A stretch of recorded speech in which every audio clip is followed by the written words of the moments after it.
Hey guys, it's just me this time. I wanted to come and give you guys an update just on where we're at, everything that's happened this far. It's been a lot, but it's such a great story in my opinion, and we definitely want to share. So by this point, it's now, we're in April. We have completed the harvest cycle and we've done the transfer. So we're waiting to hear back at this moment whether or not we've had a successful transfer. And so we're just patiently, not so patiently waiting, trying to kind of not really think about it too much and just enjoy this whole thing. But let's rewind, okay? Because I have questions. You know, I'm kind of blown away that they let people take these injections at home. And I don't know about any other hospital, and I don't know how other facilities operate and do their protocols or whatever. And mind you, our medical team we adore them, so this isn't no shot to them or anything like that. But I was a little kind of surprised that, like, we went home with all these injections and shots and things and have literally no medical background in that regard, so we don't know what we're doing at all. So before I tell you guys all the stats about how many eggs we were able to harvest and all of that good stuff, I gotta tell you all the mistakes we made. So I'm gonna be kind of showing some videos of just some footage of us taking these shots and going to the hospital and some pictures and stuff as I'm talking, so you can kind of get behind the scenes a little bit of what this experience has been like. But we have tremendously made so many mistakes with these injections, starting with, you know, having to, I feel anxious just even saying this because I still can't believe that we did this, but we did seek advisement and it was just a mess. We were short a needle for one of the injections and it was already kind of late, and so we called our brother Joseph, who we love, and he kind of advised us that worst case scenario, just re-clean the needle and like burn the tip of the needle, like to disinfect it or whatever and kill any potential bacteria, because it's only being used on me. It's still not the recommended approach, but if you're gonna do it, you know, let's be as safe as we can about it. But he also said, like, you can go to HEB and they'll give you needles. But what he doesn't know yet, because I haven't told him, was that when he was helping us orchestrate all that so we can get an extra needle, I told him the wrong gauge and he called it in at HEB, and the gauge is like the size of the needle and the type of the needle. And so when John came back and I didn't go with John, I looked at the needle and I was like, this isn't the right one. And the needle that we needed was way smaller. In addition to the fact that it wasn't one of the needles and syringes that you can like unscrew the needle part from the syringe and just switch it out. The syringe we needed like was already attached. Like there was no taking the needle off. It was super tiny. It was for the Lupron, which was the first injection that we started taking. The needles that were provided for that injection were all one piece. You couldn't take the needle off or anything like that. And so it was a way smaller gauge than the one we requested. And we were so frustrated at this point. We're like, let's just do it and reuse the needle. And that thing was so dull that it was like puncturing a rubber tire with a paperclip tip. It was tough. And John had to just force that bad boy in there. And I was just praying that we didn't get an infection or just like completely ruin this whole cycle by like just, it was just a mess. So that was an issue that we ran into. We also accidentally dropped the vial of Menopur, and Menopur is the one that, if you guys see from the time-lapse videos and stuff like that, that burned a little bit once you injected it. It's also the one that you have to mix. So they give you like sodium chloride in one vial, which is the fluid, and then they give you the Menopur in another bottle, which is in powder form or like a pill form. And you pull up the fluid and you put it into the other vial, you know, mix it a little bit, and then you pull that actual medication and then inject it. And while we were setting everything up, John like asked me, are you good with these? Meaning like that I already suck up the medicine that I needed. And I wasn't paying no mind because I was doing whatever. And I was like, yeah, we're good. And I still I had mixed it, but I hadn't like pulled the medicine out of the vial yet. And so he throws it away into the container that we're using to dispose of all the used needles and stuff. And as soon as he did it, I was like, oh no, I haven't pulled the medicine, babe. And we start freaking out again. And I'm like, babe, we don't have enough. This is the last one. And so we start cutting open the little bottle we were using to dispense of all the needles with chopsticks, because a lot of the needles are exposed because the little tops fell off or whatever. So there's like needles everywhere.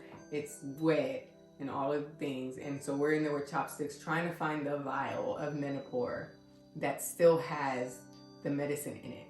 So all the other vials are empty. So we're just looking for that particular vial with the green label that still had fluid in it. And that presents a whole bunch of risks because it's done touched everything up in this container. And so we just cleaned it real good with alcohol and pulled that medicine out and injected it. And we're like, fingers crossed that we didn't do nothing too crazy and that it doesn't lead to an infection or ruin this cycle and all of this stuff. Hot mess. So then fast forward, we're getting close to the harvest moment or the harvest appointment. And right now we're going like to the hospital like every couple of days at this point to measure my follicles to see like when the right moment is to do the harvest.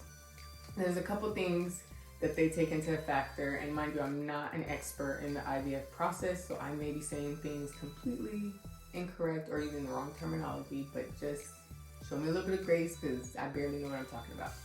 But a couple of things that play a role is, one, the size of your follicles. They have to be between 16 to 20 millimeters in size. And your hormone levels, meaning if they're too low, it lets the doctor know that you're about to start ovulating, which means your window to harvest is closing. So depending on the results of both of those, they kind of then strategize on when the best day is to harvest. And so my follicles were giving us a little bit of a struggle, meaning I had like a total of like 7 or 8 on one side and like 6 and 7 on the other side. So let's just go with 12 to 14 follicles. But out of those, only three were viable. We had like one that was 17 millimeters. We had 2 that were like 16, and the rest were like 12 and under. And when I took my labs to find out where my hormones are, because the hopes were that some of my hormones were still a little high, meaning we would have a little bit more time to continue taking the injections to help the follicles grow a little bit more. But my labs came back low, so we essentially were like, we're gonna have to harvest and get what we get and hope for the best. And so we set the harvest day for 2 days after we got after that appointment. So we heard we only have 3 follicles that are viable right now. And then 2 days later we harvested. And you know, of course I get on Google and I'm like, how many follicles do we need? Like what's the range for my age? Like all the statistics and all of that stuff.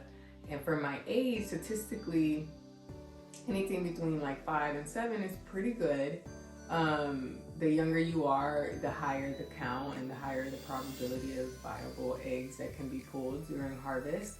And so knowing that I only had 3 on Wednesday and harvest was on Friday, I was like, God, just give me 5, give me 6, give me 6. And if you feel like being super generous, give me 7. Give me 7. Because if you don't know, through this process in each cycle, you lose, you know, you start with 12, 14 follicles, but by the time you harvest, you only have like, you know, 8 eggs, and then by the time you do fertilization, you only have like 3, and then by the time you do implantation, you only have like 1, and so you like lose, you know, eggs or embryos or whatever through the process. And so the higher of eggs that they harvest, the more eggs they can fertilize, and then the more probable chance that you have to have successful embryos to keep trying if it comes to that, without having to do the whole harvest cycle all over again. You would just do the transfer cycle, you know, until you run out of embryos. So we were just hoping for like 6 or 7. God, give me 6 or 7, please, please, please. But I was super anxious about it. So at this point, they check my labs and they find out, you know, she's about to start ovulating. We have to go ahead and harvest and hope for the best on Friday. So they give me the instructions to go ahead and take the trigger shot. The trigger shot, Jesus. Okay? This is a singular shot that triggers the last little growth spurt for the eggs, and that also triggers like the follicles to start releasing the eggs for the harvest. And I think it does a bunch of other stuff, but I don't really know. But it's one shot. It has to be taken at a specific time because it's time sensitive. And once you take the trigger shot, you have to harvest within 36 hours of that shot.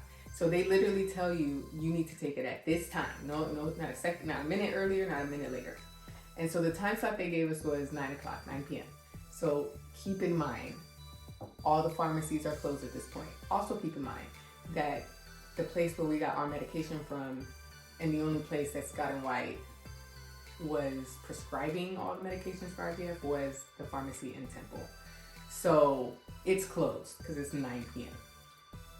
And once I figured, because the trigger shot comes in a box, so you don't even really know it's an injection until you open it. So once we're looking for the name to, you know, get everything prepared and stuff, I quickly realized that this box was the box that I found in the car the day we went to go pick up all our medications. We walked out that pharmacy with like 3 grocery bags full of stuff.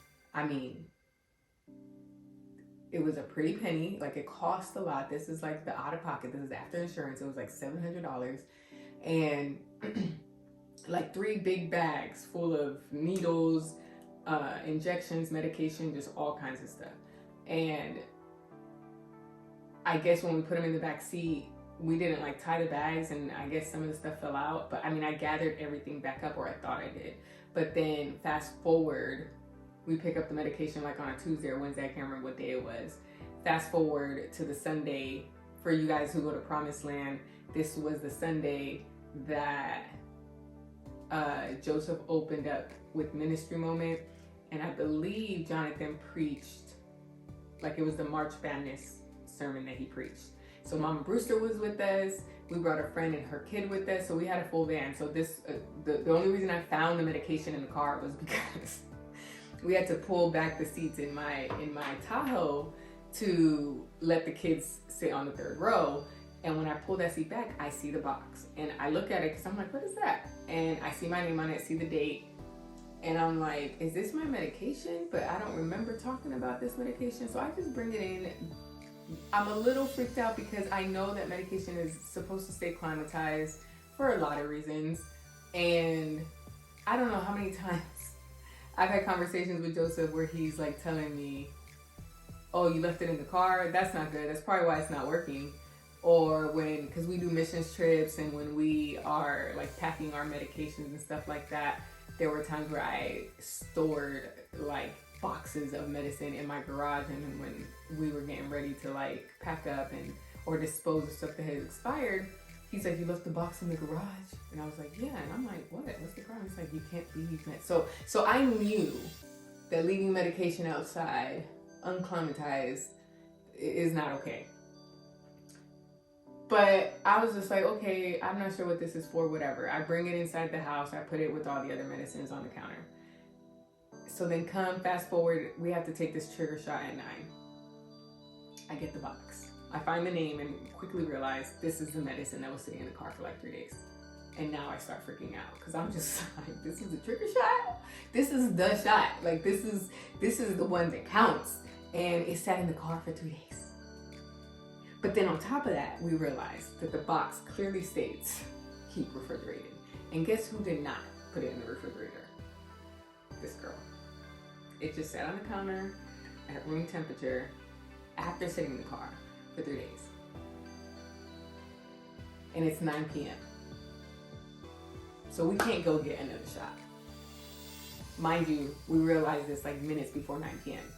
And you have to take the shot at 9 p.m. So even if the time was 3 in the evening, we still wouldn't have time to go get another shot.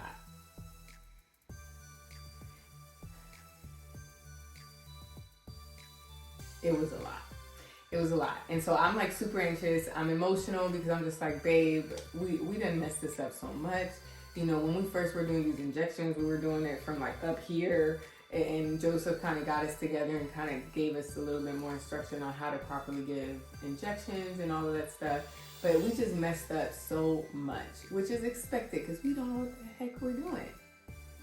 Which is why I'm blown away. They just send folks with these bags of shots and stuff and don't like have almost like an orientation where they like make you watch this video to just make sure you're good, because it could be very overwhelming and very intimidating. So long story short, we used what we had and we took this trigger shot and just again prayed for the best possible outcome. But I'm a little, at this point, super anxious and discouraged because I'm like, if we had any hope of any more eggs growing between now and Friday, this was our shot, and it just went down the drain because one, the medication was not refrigerated, and two, it sat in the car for a few days before we even found it. So John just kept kind of telling me, babe, we only need one. Babe, we only need one. Babe, we only need one. And I was like, I know, babe, I know. But I was like super discouraged. But anywho, so we take the injection shot. We go to our harvest appointment, which was a Friday. And John is wearing, like, we're all geared up, okay? John is wearing his Victory Belongs to Jesus sweater from Promised Land. I'm wearing my Believer shirt and my Little Miracles, for Million Little Miracles shirt. Like, we're manifesting everything we can with what we're wearing, okay? And so we walk in there, and I love our team. And the doctor, as we're prepping me and stuff like that, the doctor, you know, he's like, you can play worship music if you want. And I love like worship music in general. I'm not necessarily like the loudest worshiper, but I love worship music. Like, adore it, love it. It just makes me happy, brings me peace, calms me down.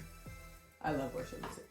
And so he puts on Maverick City, and all the techs and nurses in the room with us start singing. Everybody starts getting emotional.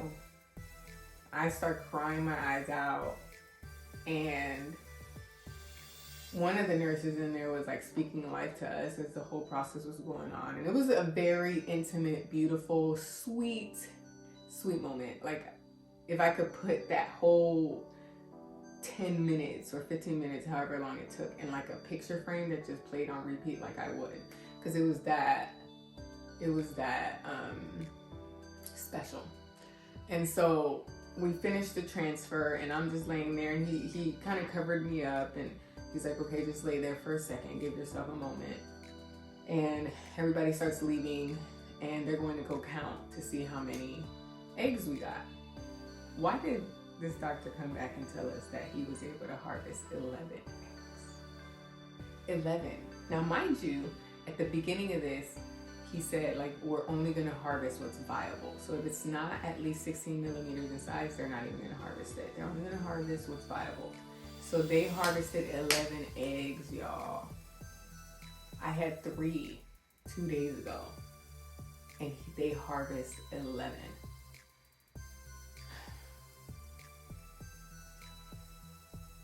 I said, God, just give us a little extra. If you feel like being generous, give us 6 or 7. And he gave us 11, okay? Now, at the beginning of this year, we did a radical, crazy faith, I don't even know what to call it, like New Year's resolution type thing, where we all wrote down radical faith, crazy faith type things on a piece of paper, prayed over it, sealed it, and put it in one of our little boxes to, you know, see God like do his thing. And we're talking about like crazy stuff. So there was a moment where John was like, I wanna, what was it? Oh, pay because we have a pool, and we paid for some of it cash, but we got a loan for a part of it, and we're like, we want to pay the pool off. And I was like, babe, that's not radical. Like, we could easily, and again, when I think about crazy faith and radical faith, You know, it has to be something that's out of our grasp, that we literally cannot do ourselves. And for me, a little, and I don't say little like it's insignificant, but again, I'm thinking radical. And figuring out a way to pay off a $38,000 loan, which is what it was for the pool, that part that we financed, wasn't radical enough for me. It just wasn't. It wasn't. That's not big. Like, you and me could figure something out with that. You know what I'm saying? But we're talking about things that only, like, literally God has to be all over, to where we don't get no praise and glory from it because we had nothing to do with it. Like, obviously, right? Because it's so big that it's obvious God was involved. And so that's how I feel about this moment, because everything was pointing at, statistically, your chances are lower. Your embryos are struggling to grow, and then we bust out and have 11 eggs. That's radical to me. So we got these little eggs, and I'm super excited, and we're like, you know, just emotional again and thanking God and all of this stuff.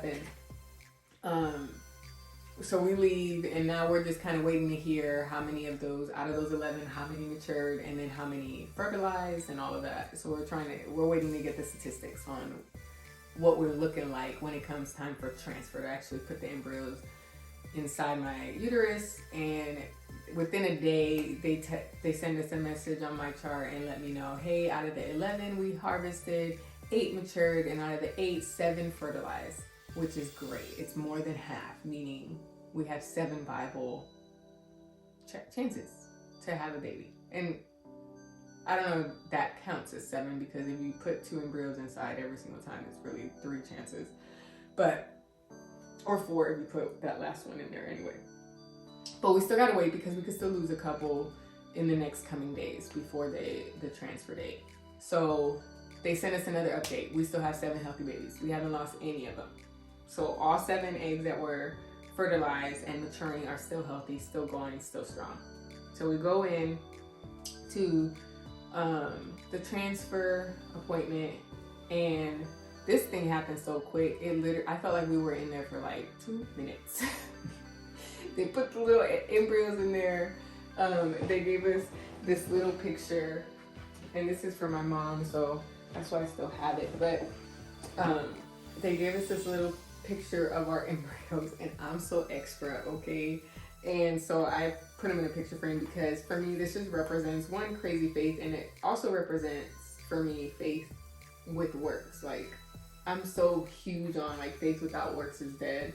Like, we can't rely and expect God to do the things that we're capable and have the resources and capability of doing. And so this journey in general was delayed so much because of things that were out of my control because of my health. And it was just, it's been a journey. But this represents that moment in that room when they were doing the harvest. And so it's super precious to me. And so he gave us a picture of our embryos and told us, you know, these embryos are top notch. Like, this is what we want them to look like. They're absolutely beautiful. And he kind of broke down the structure of the embryo, which I don't remember, so I'm not even going to attempt to do that. He put them in there, and he said it'll take a couple of days for them to decide whether or not they'll attach to your uterine line. Within day 3 or 4, they'll start implementation, and then within like 6, 7, 8, 9, you'll start releasing the HCG hormone, which is what will let us know if you are successfully pregnant or not. And then soon we'll find out, you know, if it's 1, 2, 3, 4, whatever babies, because you know what, IVF, there's chances of multiple babies, and we're only praying for 2 or 1, not more, please. Okay, so not less than 1 and not more than 2. So, anywho, so that's where we're at. We're waiting now to find out if we've had a successful IVF cycle, and we're believing and acting like it's already done. So if you ask us, we're pregnant. We haven't made the announcement yet because we're waiting, obviously, to hear it officially and make sure that we're okay, and that, you know, in turn the baby is okay, and that there's no issues or complications and stuff. But we're walking around, we're acting, we're behaving as though it's already done and it's already happened. We're choosing faith, and that's how we're gonna move until God says otherwise. And even if it doesn't look like what we want it to, we're gonna be like the Hebrew boys and still stay faithful and trust God through this process and this journey. So to wrap all that up, I want to thank everybody that has rallied around us, prayed for us, lifted us up, encouraged us, called us, checked in on us, laughed with us, took video footage for us, just all of it. And you guys know who you are. And I also want to just obviously ask for continued prayers, but I also want you guys, when you're lifting us up in prayer, to take a few moments and also pray for anybody else that you may know or not know. If you know who they are, use their names. If you don't know who they are, lift them up anyway.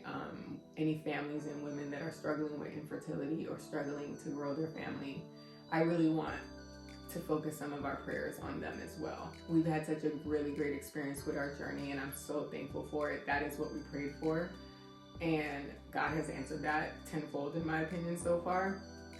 And so I just want to lift everybody else who maybe isn't having the same experience and who's struggling a little bit to stay encouraged, or to stay faithful, or losing hope, or just struggling and facing a lot of challenges with their own journey with growing their family. So lift them up in prayer when you guys pray for us.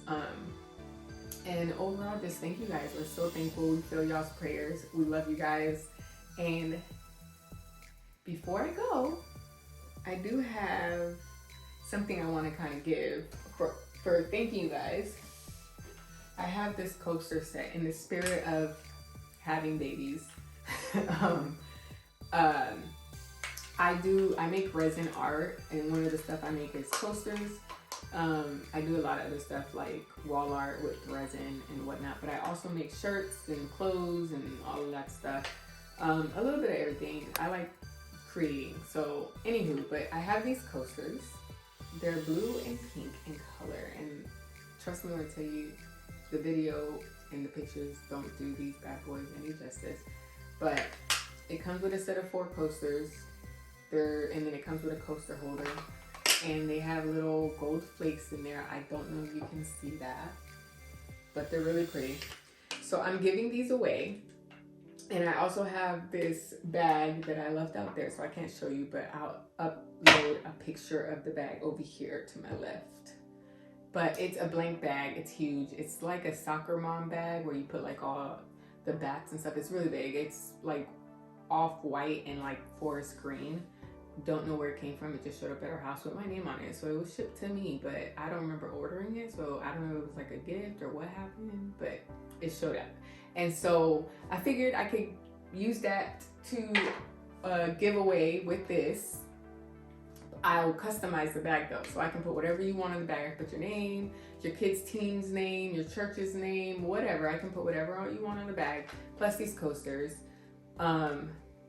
You have to name the medication that we accidentally dropped in the